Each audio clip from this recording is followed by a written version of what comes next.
Salam dostlar. Deməli, Nextbirliğin qeydiyyatına bəziniz deyirsiniz ki, qeydiyyat alınmır, qeyddən keçə bilmirik, bəs alındıra bilmirik.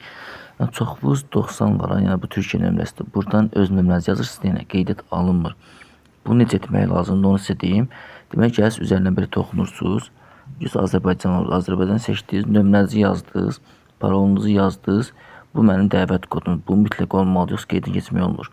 Bu dəvət kodunu mütləq götürün. 44 58 YX. Bunu yazandan sonra bu göndər sözü var. Göndər sözünü toxunursunuz, sizin nömrənizə kod gələcək. O kodu buraya yazırsınız və qeydiyyat tamamlayırsınız. Yəni bunu mütləq yadınızda saxlayın ki, qeydiyyat elə tamamlanır. Tam rahat şəkildə qeydiyyat tamamlayırsınız və necə olur, necə təsdiq olunur, digər videolarda paylaşmışam. Yəni hesab necə təsdiqləmək lazımdır, şəxsi vəsiqəsini necə göndərmək lazımdır. Onların hamısını paylaşmışam. Digər videolarına baxıb görə bilərsiniz.